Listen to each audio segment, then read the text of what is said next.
August 16th, 12:55 a.m. Danger Zone. The world was enveloped in a ruby haze and was still and quiet. Birds that should have been asleep ages ago were still caught in mid-flight. The sun, which should have set ages ago, continued to rain down that same stationary light that itself was frozen in time. Nothing moved, nothing breathed, nothing was alive in the sense of living. The whole of reality was frozen in less than an instant, and all was still. Monotonous, isn't it?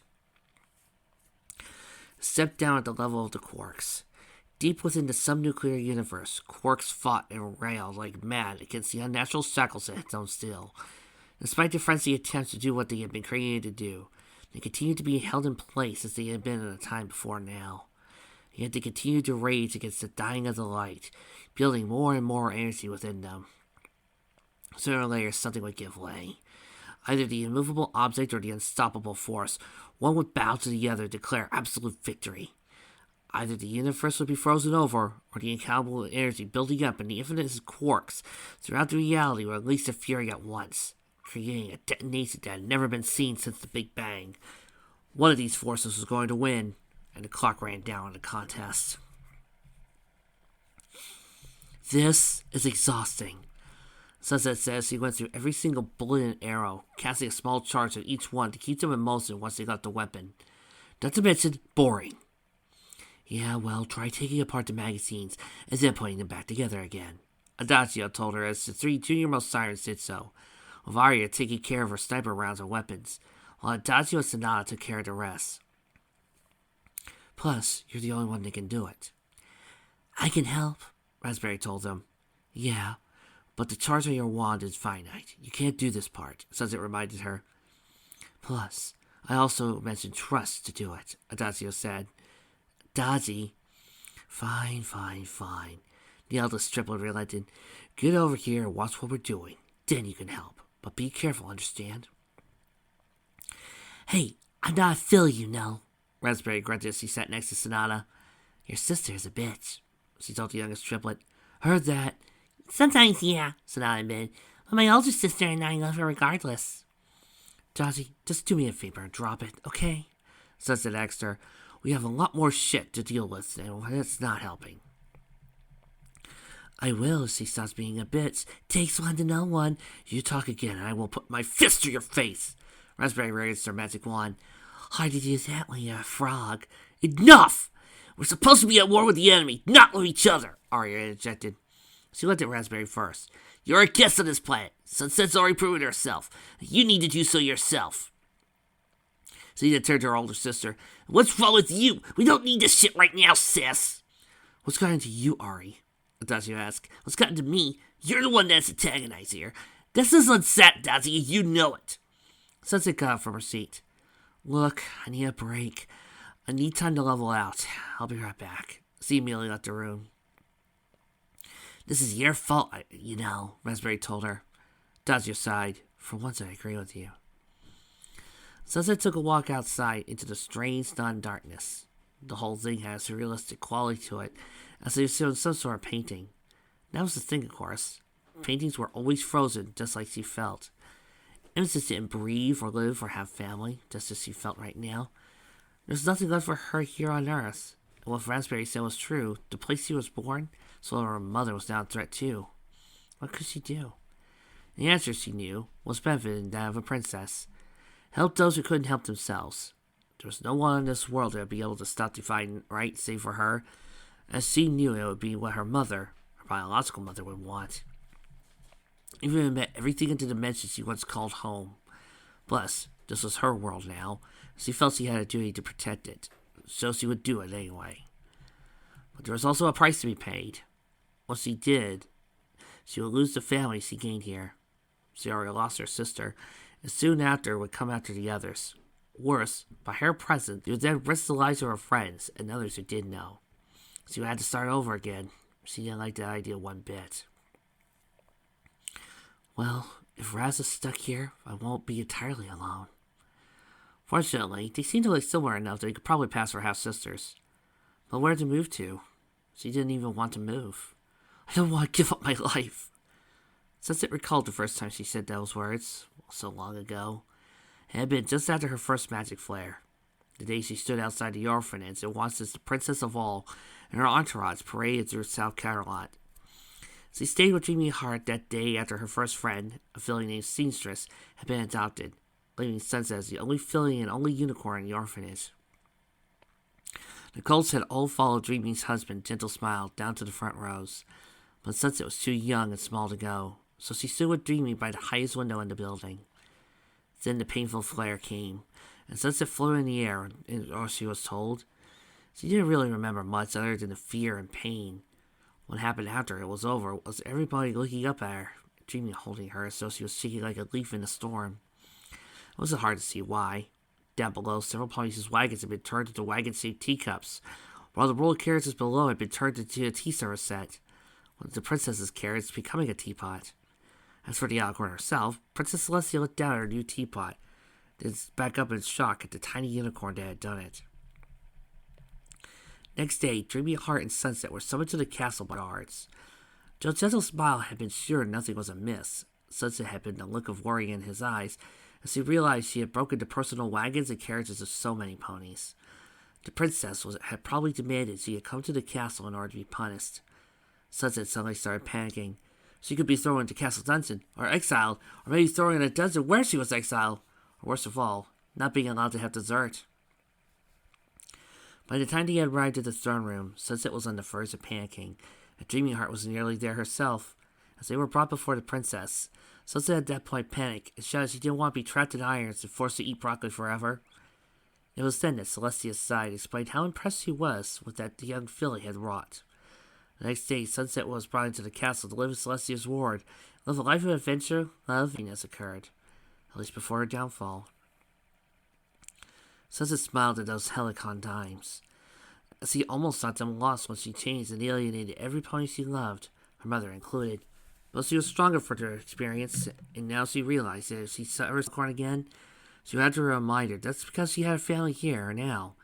Didn't mean she didn't remember those who her mother as it was. I'm gonna lose them both now, Sunset thought grimly. Still, I know what I have to do. These people need my help, so my family and friends. Mother will understand. She wiped the tears from her eyes and walked back in. The time for introspection was over. Now was the time to fight. Stepping out of the shower, Divine reached for a towel, giving himself a smile. It was time. Finally time to begin this grand work that had been started so long ago by his father of fathers. He'd been saying that to himself and others all day like a giddy child. But now it was truly time at long last. When the world drew its next breath, he would be a master of all. When this was over, he would be an undisputed vision of what was to be a man in his realm. He sighed. He knew that the first moment peasant girls feasted their eyes on him, and he would probably orgasm on the spot. And he knew Katana would not deal with that well. So he'd probably execute a city's worth of women just for that. But in the long run, it might serve to quell any silly notions of resistance, so it had to be something he would allow. As he walked into the room all natural, he took the time to pause in front of the mirror. Light and a sculpted work of art. By this time tomorrow, every woman in the planet would be in hysterics just being within a meter of him. Alas, he promised himself to his soon-to-be queen, and he was a man of his word. So those salt tunnels would have to go unexplored. It would be one of his faults, unfortunately. An emperor needed to make himself available to the people, especially to those willing. And furthermore, it was the right of those better to taste fruit when he offered. Slipping over by the bed, he put on his clothing. The usual undergarments, fine silk shirt, sacks of the finest tailoring, an expensive pair of shoes he brought in Milan a few months back. Once done, he went over to the table, picking up his equipment. The long knife seemed to burn in his hands like cold fire. Though ancient corroded blade must have been a work of art once, now served his purpose as his tool to grasp towards the other world.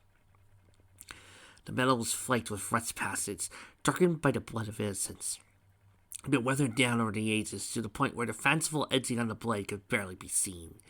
From what he could tell, either there had been once the shapes of unicorns, pegasides, and horses running up and down the blood channel on both sides of the blade, or they were dogs, and time added strange indentation where no implications were intended. Either way, whatever knight had once hefted this was long gone, and now it was his to slice pathway towards his rightful place in the universe. He didn't have to despair. It'll be his means of control over the beast. This spear was the legendary weapon of Carolus Magnus, known to the lesser Charlemagne. Still, he wondered why the ancient king would take a solid gold weapon into battle, especially one so old not. It looked more ceremonial than functional, and the haft, with its inlaid silver carved ivy leaves running up the length, ending in a broad leaf in the spearhead. Still, the weapon was said to be able to control the damned, and with this in hand, it would make Grogar bow before him. Are you ready? He looked to see Katana, standing there in a formal uniform that had some extra modifications to it. Her basilisk sat on her shoulder, preening itself and acting as genial as a parrot. So, you deemed yourself an admiral now? He asked her, looking at the uniform sleeves, one thick band, three smaller bands, with the topmost one forming the executive curl. You're going to tell me otherwise, she said with a wolf's grin. By this time tomorrow, I'll be the ultimate military power in this world. I could swear to blank Sevo seamen and they'd have to bow down to me. Thus, I am hardly worried about anyone telling me what to wear. Besides, she added coolly, anyone who does will be living much longer after that. He nodded. Have your personnel go get the girl and bring her down to the altar. Is the new singer ready? Took me a while to find one, Katana admitted, but we found one. She knows what to do and she will be ready. Once we deal with that, we'll be ready. Savor this moment, my dear, he told her. These are the last moments of the world as we know it. Within a few hours, we will be as gods as there will be nothing in heaven or hell that can stop us. Are you sure about this? Raspberry asked Sunset. You've been here with us the past few hours, Raz. You've been fine, right? Still don't trust him? The group were going to two vans they had taken for the operation. However, during this time, Raspberry pulled Sunset aside and confessed her concerns about the man named Sable Loam. He was your mother's worst enemy, and you trust him? I didn't have the same experiences you had, Raz. Hell, my mother never even mentioned him. And even if she did, and I knew it existed, this Sable Loam is different. For one, he's dating Miss Celestia. That thought seemed to captivate the other unicorn's thought process. What? Yes. Don't know how long, but they were clearly an item.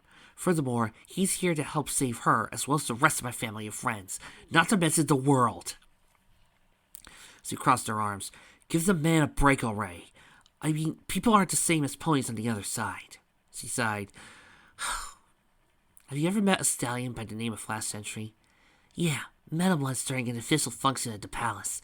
Jolly good guy, but a bit moonstruck about Twy. Why you ask? Because I've never met him, and from that description alone, he's leagues better than the local Flash Sentry. A quick mixture of infuriating and embarrassing thoughts ran through Sunset's mind, a melange of now pointless sexual desires and now prioritized hatred. Trust me, even if he's a dork amongst dorks, he's head and shoulders above Brad. Brad? Long story I do not want to get into. Besides, that's not the point. The point is, while for the most part people here are the same as ponies, that's not a universal. This may be an alternate reality from Equus, but it's not a mirror universe. Raspberry was really confused. But it is a mirror universe. I got here through a mirror, remember? Sunset face-palmed. First chance I get, I'm going to lock you in a room with Pinky and let her lecture you on sci-fi. You'll probably not survive the PowerPoint onslaught. Raspberry was about to ask another question when Sunnyside showed up carrying gun belts, helmets, and body armor. Okay, remember what we said. These are for PDW purposes. Do not get in a gunfight if you can. Avoid it, as you'll likely lose. She then held out the armor. You're going to put these on now. The moment we get out of the van, you do not remove those vests or helmets if you want to live. Do I make myself clear? Both girls talked the guns. We got it. All ready to go? Sunset asked. Yeah, we're loading the rest of the stuff in the vehicle. We'll be leaving in a few minutes. What happens after we win? Raspberry inquired. This isn't Equestria, Raz, Sunset told her.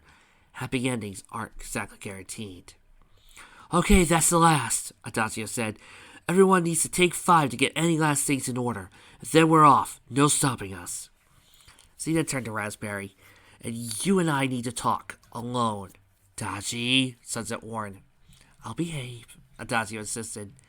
Sunset gave her an even look before departing. That done, she turned to look at Raspberry. Look, I'm not going to bullshit you.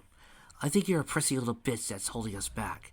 And this vaunted magic power that Sunset says you have, it's all bullshit and Ouija boards as far as I'm concerned. Not that I don't believe her. I think you just lied to her. What the fuck is your problem?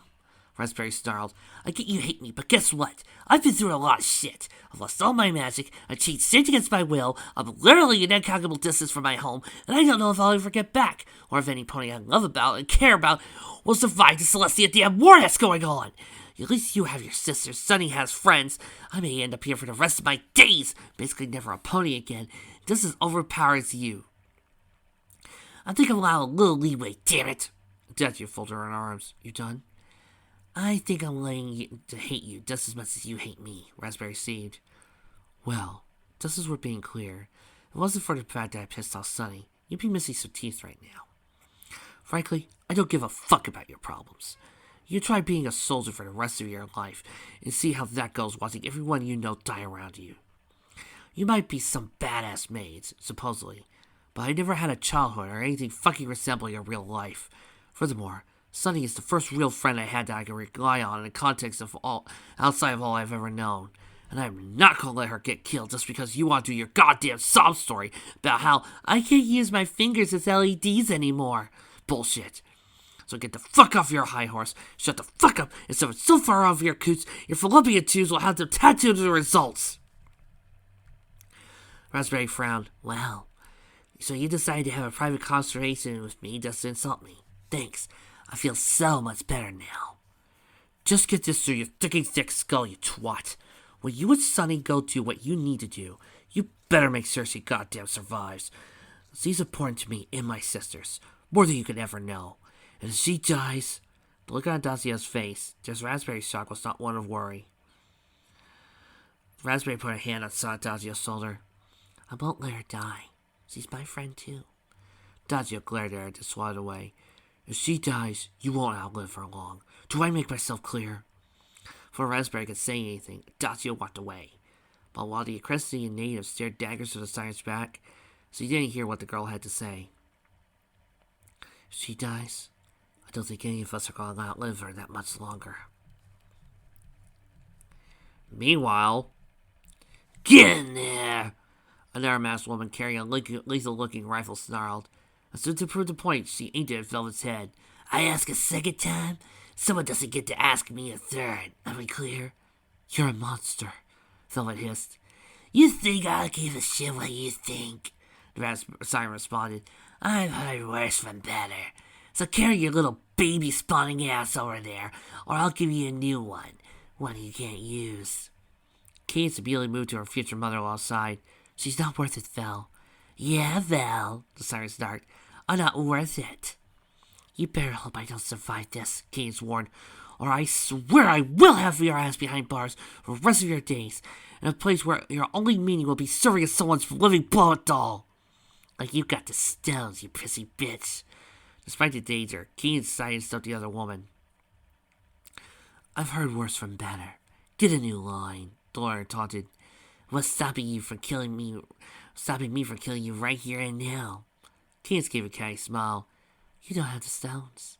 The siren was about to draw on Cadence when her partner grabbed her shoulder and shook her head. Giving Cadence one final death glare, the woman walked off. And you say I'm brave. Sighed a relief, sighing, who was still recovering from his earlier trauma. She kissed him. I learned from the best, she said with love in her eyes. Well, as entertaining as that was, William grumbled, we have no idea where we're going or what happens next, and I doubt our escorts will be anywhere near forthcoming. Lou, we have to trust that we're going to be okay. We have to for their sake, Celestia reminded her sister. Nodding her head and directing at the girls. In case you've forgotten, the younger replied in a whisper, they're likely the ones that will survive this, especially with those strange powers of theirs. Assuming they still have them, sister. It's not like we ever asked, and given the situation, I don't think further information is forthcoming anytime soon. I just hope they still have the abilities that the alien princess gave them. We may have to rely on them getting us out of here. Is everything okay? Solaire asked him. We're trying to find a way to protect our students from this, Celestia said in a half-truth. But honestly, there's not much we can do, given the circumstances. That is completely understandable, and I'm sure under a normal situation you would do your utmost, Solaire insisted. For now, it is the responsibility of the adults to make sure that they survive to bear witness to this. And I promise you, as much as I am hot-sick over my daughter's situation, I will do everything I can to help you. Celestia smiled. You're a good woman, Sally. Solaire frowned. Not good enough to stop my cousin, I am afraid. Luna looked at her. There's a story there, isn't there? Not a very good one. Divine has always had a sexual desire for me ever since we were children, and it raised him when I moved here to America for university and fell in love with my husband, Summer Rays. He loved me for who I was. He didn't care that I was a princess.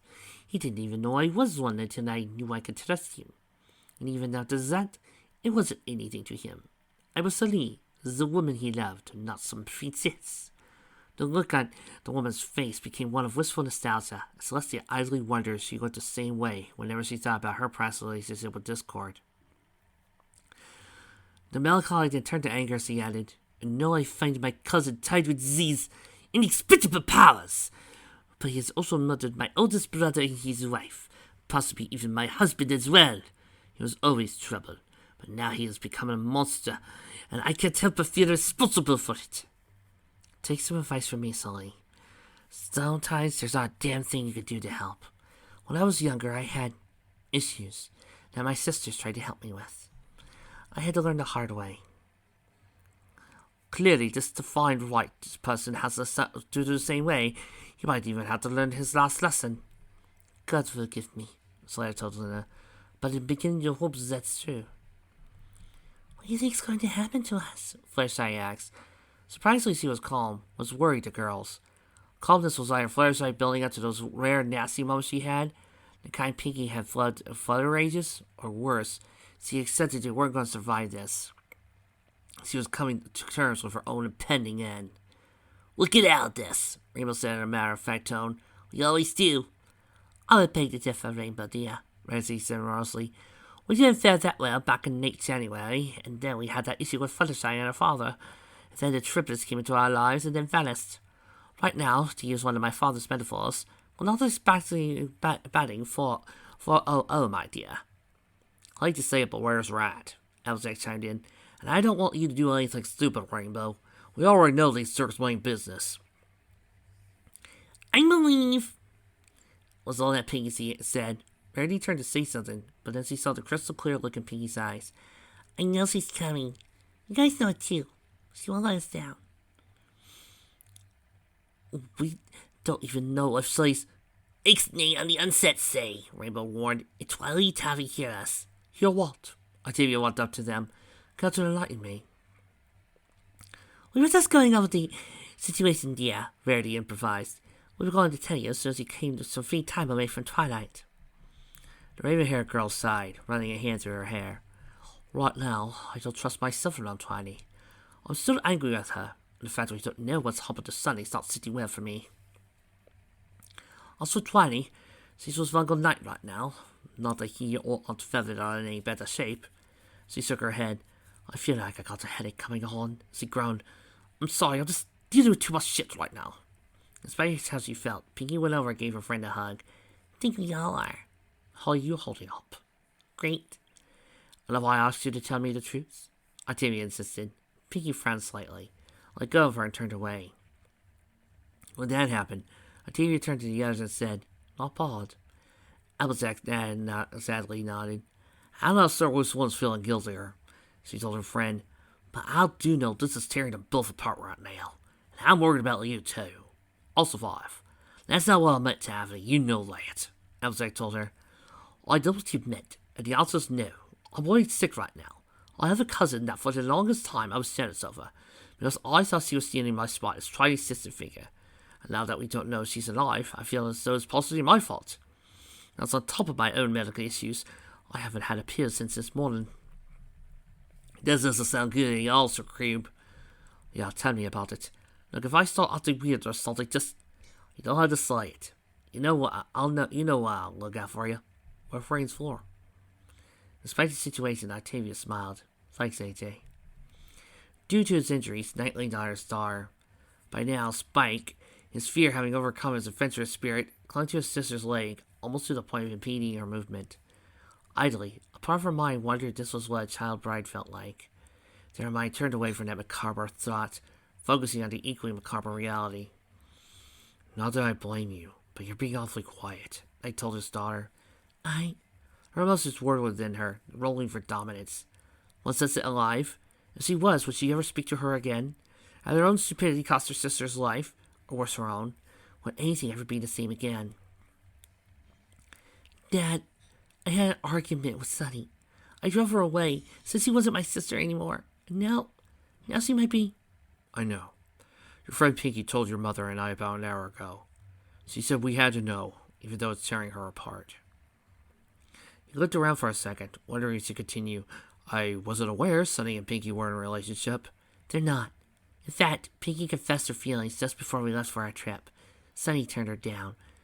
I don't know the whole story. The others aren't talking to me. Not after I did. I know that about too. Pinky was rather explicit in what she told us. I have to say right now, Twilight, I'm extremely disappointed in you, just as your mother is. But, God help me, I can't be mad. Not now, not when we're in this situation.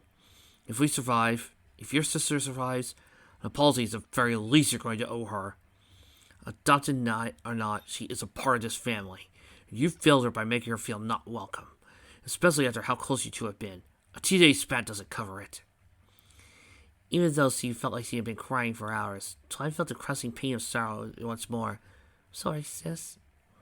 I know you'll never forgive me. I don't know if you're still alive, but I'm so sorry. Well, looks like you've really fucked up, Twilight, Spike muttered. Spike! Both Night and Twilight admonished at the same time. Well, it's not like I'm going to live long enough to be able to say adult words, the boy admitted. You may not believe it, but I hope you're wrong, son, Night said, finding the sorrow burning in him. I truly hope you're wrong. Okay, listen up and we won't kill you, the Slutty Siren ordered. All of you fucking guns and lipsticks are going to go into that door, one at a time. I see any stupid shit, and the first person I'm going to shoot is that kid over there. Got it? The command was so beyond the pale, even her funner gun cells were there. Monster! So out of sight, while Twilight secretly pulled her brother close to her. She already lost one seemingly, it wasn't going to happen again. Hey, you think I like the idea of putting one in a kid's spray pan? I ain't a monster, I'm just doing my job. One could argue that threatening to murder a child is monstrous, Sunny snarled. Never in his life had he ever thought of killing someone before. He fired his gun before in the line of duty, and watched the man slowly succumb to his wound. The act of drawing and the man pulling the trigger hadn't been ingrained to his long training, to the point it became instinctual. But he didn't think of the implications of it until it was over and done. But he looked at the armed woman now, and he was intent on it. The price on his soul be damned. Threatening his little brother when the family wasn't even sure one of them had survived was crossing the line of lines. Yeah, well, being a stripper isn't a glorious life, she told him. Now shut up, or I'll change my mind and shoot you first. He stepped forward, never taking his eyes off of them. I'm okay with that, if it saves their lives. The woman smiled. You've got buzz, that's for sure. Too bad you probably won't survive, and else I'll look you up. Candace glared, took her fiancé's arm. He's taken. I'm okay with threesome, she told Cadence. But like I said, you're going to see tomorrow, so if it doesn't matter. Same too. Anyway, just make my life easier and get in the fucking hole, okay? Someday you're gonna pay for this, Cadence warned. Maybe, but not today. She pointed her gun at the hole and the rest complied, walking forward one by one into the hole. The last to do so was Cadence. Gave the siren a glare that was enough to make her curl her blood. Saying nothing, she went through the door. A second later, another siren shut their hats and saws it shut, preventing any chance of escape. A third siren chuckled. That girl thinks she's a badass. Really should put one to her head, Chief. Probably, the Chief Petty Officer replied. But there's something about it that makes me think she's a harbinger. Harbinger? Yeah, and not a good one. All hands, this is an emergency alert. Gunfire appearing at the main gate. Repeat, gunfire appearing at the main gate. This is not a drill. This is drill. That joke was horrible! The sirens immediately raced towards the entrance to the building, pausing along the way to recover body armor, helmets, and other vital gear. By the time they reached the door, several other sirens stood there, tense and on alert. Finally, Katana showed up, flanked by several other officers. Several basilisks flew in the air around him, as if on the lookout for trouble. Several other air support units, the siren said, gesturing to the flying creatures, have spotted potential signs of trouble. If that was bad enough, but now we have reports of gunfire just a click away from the main gate. I want a small fire team to go out there and assess the situation. If necessary, take out whoever is there. But there shouldn't be anything up there, ma'am, one of the petty officers commented. True. But we have inconfirmable proof that it was nothing. Then we should treat it as a potential attack. Correct? Aye! Okay, then. Katana turned to one of her lieutenants. Take your team out there and find out what the hell's going on out there. Understood? The lieutenant opened her mouth, then with the intent to order her fire team in action. Instead, what happened was the side of her head jerking around as the shot ripped her subsonic speeds. A second later came to report in the distance, the sound of a perfect sniper shot. Katana raced back into the building, while the remaining sirens of the station charged towards the front gate. Meanwhile, at her position in the spotter, Pines pulled away from her binoculars and looked at the others. I think we cut it, didn't it? I guess you didn't kill a Katana, Adagio asked. Arya pulled away her sniper rifle. I have a feeling that would make things worse, sis. If we're going to take her down, we should do it eye to eye. Sifri shook his head. Should have taken the shot when you had the chance, kid. But I'll take the goose egg. We're ready to do this? The look in Sable's eyes was one of restrained rage. Are we ready? The question is, are they ready for us? Don't get cocky, Loam. You might be a professional, but so are these girls. Don't forget that, or else you're going to be in a pine box by this time tomorrow. He turned to look at Aramisio. Ready? Yeah, Sunny's got the rigging up. Let's just get going and hope that we're successful. The siren then turned to look at Sunset and Raspberry. You sure about this? I still think getting you via insertion with us is going to be the best chance we have. Plus, you don't have to use up excess magic. Sunset was going to say something when Heliodor started chirping excitedly. When Vesper asked what the bird wanted, Raspberry clarified, He keeps saying they're here, but I don't know what that means. We're facing off against people with enough magical power to stop reality, Raz. You know what that means. Sunset pointed out. Heliodor chirped down from a long staccato burst of sound, and Raspberry looked down oddly. What do you mean you have a need for speed? A cry, unlike anything out of the herd, pierced the sky, and at that, Heliodor's face seemed to harden to a grimace. Without further ado, he rocketed in the air, not so much leaving a trail behind, and burning a path into the atmosphere as he reached to face his species' ancient nemesis. Healy! Raspberry cried.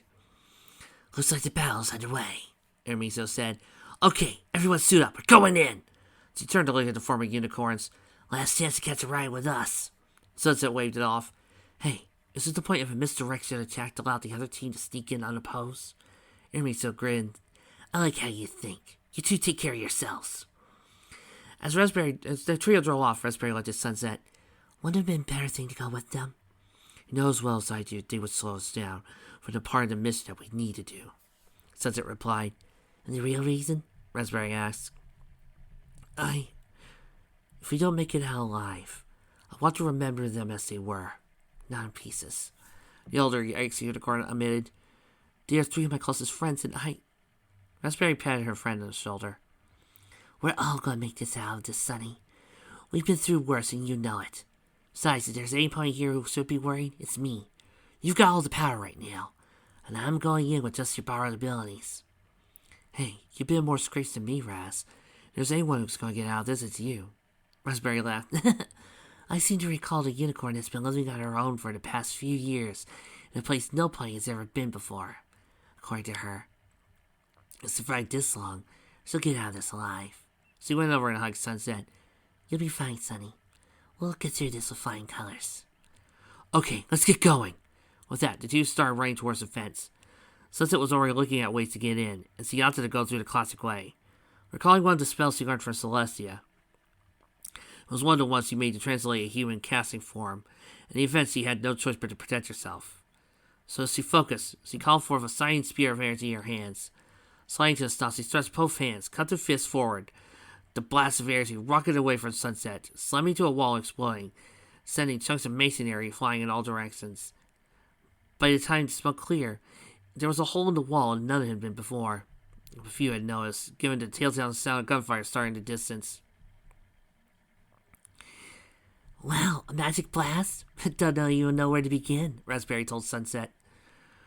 Well, it's not exactly a magic blast, at least not the version I used. Sunset began to explain, but then thought better of it.